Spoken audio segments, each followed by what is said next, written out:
What's up, guys? I have plenty of videos in the tank that I know you guys are looking forward to, like expanding on the Mega Evolutions in their original generation idea, going on to regional forms and Paradox forms, or Paradox Pokemon. I know they're not forms, technically.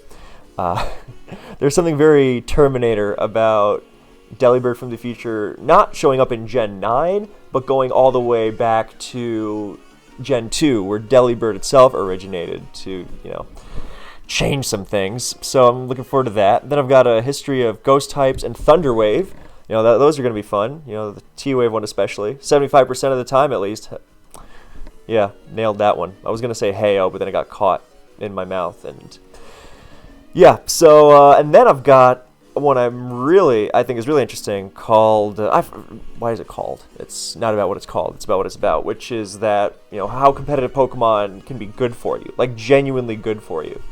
Because sometimes, I've noticed a lot of people have this kind of like guilty feeling about playing Pokemon, like, oh, it's a dumb, useless hobby, I'm not saying that it can't, be a negative presence in your life, of course, just like any video game or any hobby, to be frank.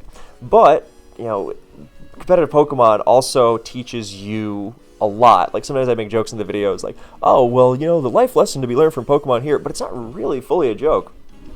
So, yeah, I'm looking forward to that one. I think it'll be very interesting. So, the reason I'm pumping out this video is why I wanted to get it out quickly because I've had a whale of a week and I'm pretty exhausted. My girlfriend keeps telling me, you got to take it easy. You're going too much. I'm like, yeah, I will. And then I plan to, and then I realize there's something else I should do, so I don't. And then the next day, the same thing. And technically, by making this video, I'm also not taking it super easy. But it's fine, because this is very low effort. And then I will take it easy. And tomorrow, I'm definitely taking it easy. No answering annoying texts like, hey, can you do this? Can you do this? Can you... Come on, Kev, you got this. Be zen. Anyway, so I'm making this video because I very much appreciate... Well, first of all, I want to say I appreciate how much everyone has been checking out the trailer and especially donating. That one. That is just, this... It does mean the world to me because this movie is the world to me.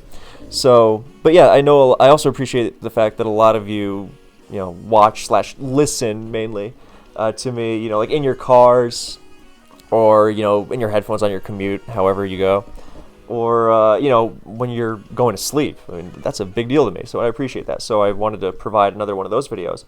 And I also thought, oh, hey, I also need to make a quick little thing going over some FAQs regarding the movie, because I know there's a lot of, questions, because, the in-depth production of movies is not in your average person's knowledge base. That was, yeah. Usually I am quite proud of my way with the English language, but even now I just feel it collapsing inside of me. Like it's a physical entity in my head, which is just disintegrating. Anyway, so yeah, obviously, most people don't know how the ins and outs of how movies are made. Just like I don't know, the ins and outs of running a restaurant or any business, to be frank. But I know the general idea, but like the ins and outs, then, not at all. And, this video is not about me explaining, well, a line producer maintains, it's not about that. It's more about the FAQs of the specifics regarding my movie that I think you, the audience, might want to know. And if this kind of thing isn't really what you come to the channel for, I mean, that's totally fair. But this is incredibly important to me, so of course I'm going to do it. And you can check back in the next video, which will be your regularly scheduled type of programming. Regularly scheduled programming, which is also your regular type of programming. Those probably didn't need to go together like that, because regularly scheduled programming is already implying the regular type. So, yeah, see, that's... Anyway, so yeah, here I just wanted to go over some things regarding the movie. So, and yeah, if you just like the sound of my voice, then this video should do as well as any other. So, question number 1. Kev, where will this movie be available to watch? Will it be in a movie theater? Look, let me tell you right off the bat, nothing would make me happier than my movie playing in a movie theater on a big screen. I mean, I would be ecstatic. And obviously, there are ways to make that happen. I'm not talking, worldwide IMAX or anything like that, but there are ways to make it happen. I will be trying for that, of course, but it's not something that you can guarantee. What you can work towards, make a lot likelier is it being placed on a streaming platform. Like, there are very cheap movies that make their way onto things like Amazon Prime or Tubi. So we'll be trying for that. And, worst comes to worst, I will just put it on YouTube. But the overall point is, I promise, this movie and where you can watch it will not be a secret. You're not going to have to order a bootleg DVD off of Amazon or anything like that, which I have done to see some movies because I was like, oh, I gotta see it. So, that's a very special occasion for me. That's like my half birthday present to myself or something. So, but you won't have to do anything like that. I will make, because I want people to see it, obviously. So I will make its whereabouts very, very public knowledge. I will plaster it absolutely everywhere. Where it's streaming, or if, you can maybe see it in a theater. I mean, nothing would make me happier again, but now we are in the digital age, so count on streaming and count on it being available to see somewhere. So, yeah. So, number 2, Kev, why does this movie cost so much money? Now, I know in regular money, $100,000 is obviously a serious chunk of change. In terms of movie production, it is dirt. It is zero. It is obviously not zero, but it is not much more than that. Like, you're going to be very limited in terms of like shooting time, like not just in hours per day, because you don't want to go too much in terms of one day, because then it starts getting dangerous. People start knocking over lights, and it can get ugly. So you don't want people working overtime if you can help it, which especially on an extended shoot, because that just makes the whole thing much worse. But it's more in terms of shooting days, because you're paying people by the day. So even just one day of shooting is going to cost you, on average, a couple $1,000s. If we're talking a very, very cheap movie like we are making.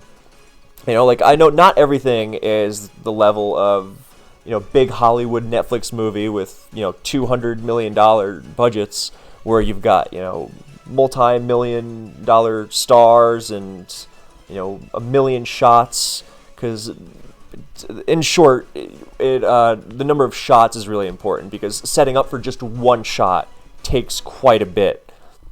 So, you ever watch like a movie and just a conversation between two people, no camera movement, nothing fancy like that, no stunts, no special effects, anything, just two people, static shot, sitting, talking, right? And it's a wide shot, both of them in the frame, and then you've got, your reverse shot and then your other reverse shot of, that focuses on one character, like a very famous example, Heat, with De Niro and Pacino in the diner. Where you got the shot with De Niro, and then you got the shot with Pacino. And whether you do it, completely single, or you do, over the shoulder from one side, it doesn't matter. The point is, you have 3 different angles you're shooting the same scene from, and that tends to take time, even something as simple as that. So the more shots you have, the more time you need, the more days you need, and you see how, even that can pile up very quickly, even if you don't have, a multi-million-dollar star actor. So it's about a lot. And these, super huge budget movies, they're, flying all over the world. They've got the most expensive areas in the most expensive areas. Like, they're not just shooting in Prague. Spider-Man No Way Home, or Far From Home, is shooting on the Charles Bridge. So things like that. Even when you don't have things like that, though, just locations and equipment and the crew, which is a lot more than just, person who holds the camera and then person who holds the microphone. It's a lot more than that. Obviously, there is a limit. You don't need to have the same level of, let's say, extravagance that the hyper $1 million movies have. But and then of course you have to feed everyone. Yeah, so yeah, even cheap movies are expensive in regular people terms. So obviously, the whole history of low-budget independent filmmaking is that of people finding ways to make do with less money, and that has produced, a lot of the best movies ever, a lot of my favorites. So, but it still, does look like you hear about The Evil Dead, which is famously a very low budget, and you're like, oh wow, this looks and feels low budget. It's still very impressive what they did. What was their budget? $300,000. Something in that ballpark. So it's like, oh, so that's cheap? It's like, yes, very. So, yeah. So, this is cheap. But, we also are in an age where technology is better and better. So that enables low-budget stuff more. And that is why we are trying to make this feature for such a low amount. But, yeah, it does mean that there's going to be... It is going to be a lot of money in regular terms. So, of course, then you have. You're also probably wondering, as has been asked, like, are you really expecting to get the entire budget, just through donations? The answer is no. I'm also going to be putting my own money into it. Well, I mean, obviously that, but even that would be, very tough to cover together. And we are going to go for other types of funding as well, like state funding and investors and sponsors and that kind of thing. Of course, anything we can get. And the donation. But obviously, the more, the better. Because even if we did get, the final version of $135,000, it's like, well, having more would be better, because it's like, oh, well, we need one more day of shooting, and I'm hemorrhaging cash, and, it's like, oh, well, no one is, after 20 days or whatever it is, no one is going to be like, oh, let's give him one more day for free. What the heck? It's like, it's like, no, I've been working. I need to either, get another job that's going to pay me, because, the people we're working with it's not like they have nothing better to do with their time. They are professionals. That's why we're working with them. That's why the final product will be, as professional as can be. But that also means they need to be paid, and they're not just gonna, work for nothing. They already are helping me out by, many of them anyway, are helping me out by working for cheaper than they usually would. So, which is part of why the budget is as comparatively low. But yeah, so the short version to Kev, why is it so much money, is that even cheap movies are expensive, man. Unfortunately, it's the downside of movies. It's it's funny when you think about, like, even independent movies, or what people consider independent, is often like A24 most people think of, right? Like, oh, they make independent movies. It's like, they do, but their independent movies are still with tens of millions of dollars on the budget, and very often, very famous actors, and directors, and so it's not quite the same. So yeah, even I'll stop there so this doesn't just turn into indie films are this and that or this and that. But I know some people feel very strongly about this. Like, I know that there are some out there who say, oh, well, if you're over $1 million, are you even really an indie? Things like that. I myself would not go that extreme, maybe, but I definitely feel the sentiment when someone complains about their $8 million budget being too low. But, the worst part is that I can totally understand. Like, I can't believe they made The Terminator on a budget of $9 million or whatever it is. Like, that is amazing. So, but at the same time, I'm like, what I would do with $9 million? So, but of course, you work with what you have. So, whatever winds up happening, it will get made, but obviously we need as much as possible. Okay, so then there's the other question, and it kind of ties into the whole big budget thing, and it is a very fair question, or type of question, because I'm kind of combining several ideas together. But the general idea is, Kev, why a zombie movie? Why a horror movie? People don't like zombies. People don't like horror. People don't like gore.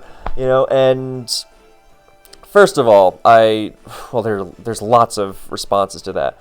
One of them, well, there are plenty of people who like all of those things. I know they are not, super mainstream or anything, but you're not gonna go see, I don't know, the new Texas Chainsaw movie in IMAX, but they still get made, and they are very popular.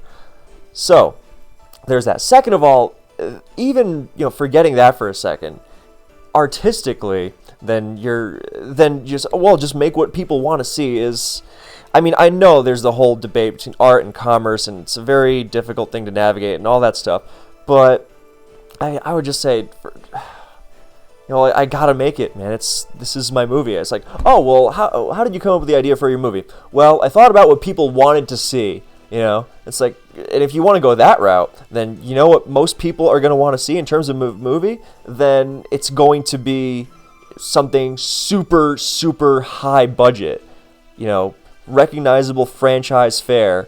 Like, it's like, oh, do you have any famous actors? No. Do you have any famous superheroes? I don't know. Well, then most people aren't going to be interested. They're going to turn off like that.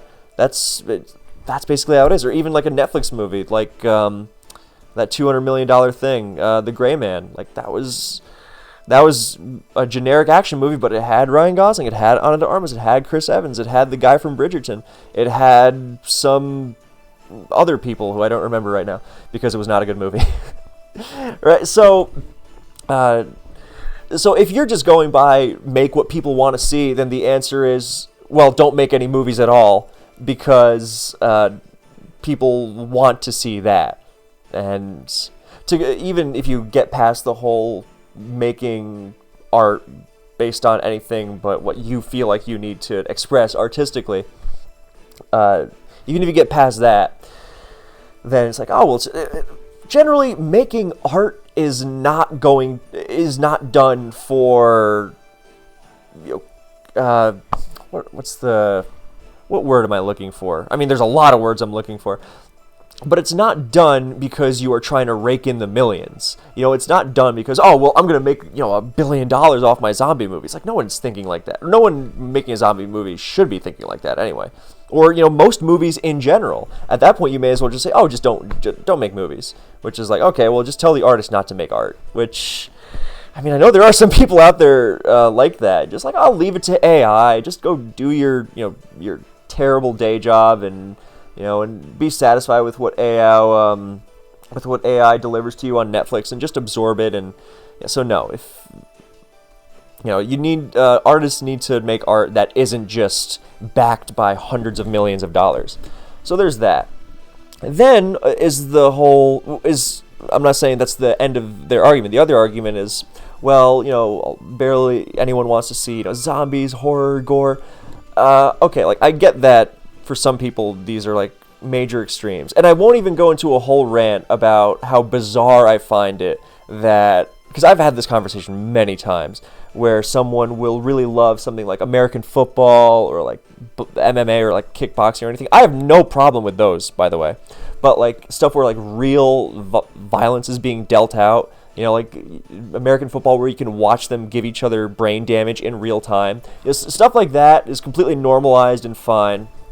But, or like people who like true crime, which again, no problem with it personally, let people like what they like. But the same people who like those things, they go, oh, well, horror movies, they're stupid and artistically bankrupt and disgusting. It's like, I don't know, I have a lot of theories for why that is. But even putting that aside for a second, just, well, why zombies? Why horror? Why, blood and guts? Lots of reasons, and at this point, I'm not going to give the movie away, but I am going to tell you that yes, the movie is more than just zombies and blood and guts flying around. As fun as that is, of course, but there is more to it. That's why, when you were hearing the thing about, oh, artists need to make art, and you might have been thinking, oh yeah, your art, where the zombie gets its head kicked off and then they play soccer with it. I just made that up. That's not in the movie. But, is that the art you really need to sacrifice yourself to create? First of all, if it were, I don't think that makes it less valid. Second of all, and I know this is, I'm trying to stop myself from saying 60 things at the same time. My favorite movies tend to, or I have a lot of favorite movies, so I won't try to boil it down, but even like cheap horror movies that you think are just like, oh, this is just about the scares, this is just, pornography but with violence, which And I won't even get into the whole, well, people like Marvel movies, those are... Oh yeah, that was the other thing. Like, people like Marvel movies, there's plenty of violence in those, but there's no blood, so it's acceptable, it's fine, it's family friendly, but... Anyway, now, I understand the argument, of course, but... Even, like, a lot of people will say, like, oh, The Thing is just gore, the Texas Chainsaw Massacre is just, disgusting, jump scare, nonsense, and I will tell you, every good horror movie is going to be about something. Even if it's not explicitly about something. Like, you don't need Texas Chainsaw to explicitly tell you the many, many themes that are on its mind that are very observable if you pay attention to what's going on, and the way it's filmed, not just what's delivered narratively. But even if you put that aside, like, even if something like The Evil Dead, which is like, oh, The Evil Dead is just shocks and scares, it's like, look, anything that tries to deliver some kind of emotion, and The Evil Dead does that in spades, even if it's not ostensibly about some big important subject matter, then it is artistically valid, right? So there's that. But and that's for the stuff where you have to kind of dig a little bit, like, oh, is there something going on under all the blood and guts in The Thing? But, and this is why a lot of people, and this is why I have to make a video on my second channel, the movie channel, about elevated horror, and why I'm really not a fan of the kind of mindset around it, even if I like some elevated horror movies. Some emphasis on. But, yeah, most of these movies, they are going to have something else to them beyond just the shocks. Otherwise, you wouldn't even have to watch the movie. You just, skip to the quote-unquote good parts and then, not bother with the rest. But this film, to me, is not just about, how many zombies can this guy dismember with his chainsaw. This guy is a very real person. Like, I wrote about this in a big Kickstarter blurb. And, Indiegogo blurb, because we're using Indiegogo.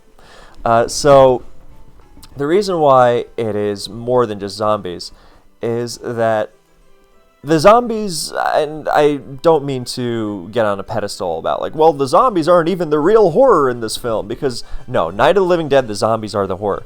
But it's what you get out of that feeling of horror when you experience it. That's where the art starts coming out. It's not just like they popped out of nowhere and are here to titillate you. Like, they're just here to give you the thrill ride of being scared that you are desiring from it, and then you completely wipe it from your mind. It had no impact on you whatsoever. The whole movie is a character movie. I do not have the budget to make a feature-length version of zombies getting dismembered. Okay, so a lot of it is about it, or actually no, I take it back. The entire thing is about the characters. Obviously the trailer had, actually no, I take it back. It's not even like the trailer was just pure zombie stuff. Like, pay attention to the first 30 seconds or whatever of the trailer. It's like, what's going on there? There are no zombies there. Like, so I won't elucidate on that too much because I don't want to spoon feed. But point is, it is about the people first and foremost. Shaun of the Dead, perfect example. Yes, there are zombies in Shaun of the Dead. Half the time, the zombies aren't... Actually, I don't even know what percentage of the time zombies are on screen, because the first narrative thing thrown at you is that Shaun is ruining his life, he's wasting it, and he's very dissatisfied, and so is his girlfriend. And that is your through line that you follow. And without giving any away about the film itself... that is a similar deal. Like, before there are any zombies, there has to be something else. Well, not necessarily theoretically, depending on the movie. I can imagine a movie where, like, the zombies are first and foremost and the character-human element is secondary. That is also a valid artistic vision. But for mine, anyway, then the whole point is that Ryan, yes, the character's name is Ryan. I decided, let's dispense with the pretense. We're just going to name him Ryan. Then he has, before he fights the zombies, he's fighting with himself. How romantic, right? No, but really, he feels like there's a video about this on the Indiegogo. Not the trailer, but if you click on the second thing, then, actually, you know what? I will well, it's the links are in the pinned comments. But yeah, there's a second video with a video of me talking to the camera directly, saying, hey, this is what it's about. It's about a guy, a regular guy, who feels like he's wasting his life, wasting his best years, and then he gets attacked by zombies. That's a very simple version of it because, again, I don't want to give away the film.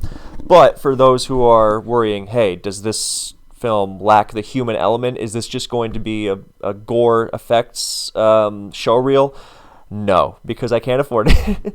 And because, like, even my favorite movies that have, like, lots of blood and guts flying around, they are always at their most effective when they are in service of the character. Like, if you just, like, watch The Thing, for example, which, for my money, has the best practical effects of all time. Not that there aren't some serious contenders, but, you know, it's really impossible to beat. You just watch, like, the scares in those movies, like, the big moments, and, like, oh, wow, that was impressive, and then it'll leave your head, more or less. You know, but when you are in that situation with the characters, then it's not just about, oh my god, that head grew spider legs. It's, oh my god, I'm there with McCready and the rest of those guys dealing with this thing that just grew spider legs. So your relationship to it is, how are you actively being scared by the thing and trying to come to terms with what you are seeing, trying to understand it, which is what the film's all about, as opposed to just being like, yeah, I guess it grew spider legs, I guess that was cool, but, like, what else was there to it, really, you know? Like, what's the whole point? And the whole point comes from there being characters. Halloween, I mean, I'm going to stop myself there before I just go on a movie rant, because, again, Movie Channel also, I have a lot of videos coming to that soon, and Patreon, actually, as well. I think both Pokemon stuff and movie stuff will be on Patreon. So that's in the description if you want. Yeah, so the point is, I promise I am not abandoning any human element just for carnage, you know, because that does not make a satisfying film. This, if anything, sometimes I reread the script for the movie and I'm just like, I think this might be a little too emotionally involving. But you know what? I will leave it to the audience because, again, the point is I have to get this out of me. This is what I need. You know, I made a joke on the channel before about how this movie is life and death for me, and that is what art is to artists. So, yeah, and a lot of time that means taking a risk, and, you know, this is what you're going to spend your money on. So, yeah, this is your money and your time and your effort on. So, I think that's basically it, because I covered most of the grounds, you know, like where will it be available to watch, you know, why is it so expensive, why horror. Look, and for the people who still aren't sold because, oh, I don't really like horror movies, which is fair, but let me just rephrase it another way. Every movie ever has conflict. I just rewatched Mean Girls last night, because my girlfriend had never seen it. So we rewatched it, and, like, that movie has conflict. I'm not saying Mean Girls is scary or anything, but, well, I mean, and every movie ever has conflict, right? So in horror, the conflict just comes from being scared. I mean, and then there are plenty of people who will watch something like Whiplash and go, oh, this is a horror movie, this is uncomfortable. Something does not have to be under the horror umbrella to be frightening, to be upsetting, to be engaging. I mean, then there's also the fact that, you know, horror movies themselves don't necessarily have to be scary just because they deal with horror imagery. Like, Brain Dead, for example, one of my favorites, you know, that's got, you know, all the bloody mayhem in the world, and it's also the least scary thing in the world because it's so over-the-top ridiculous.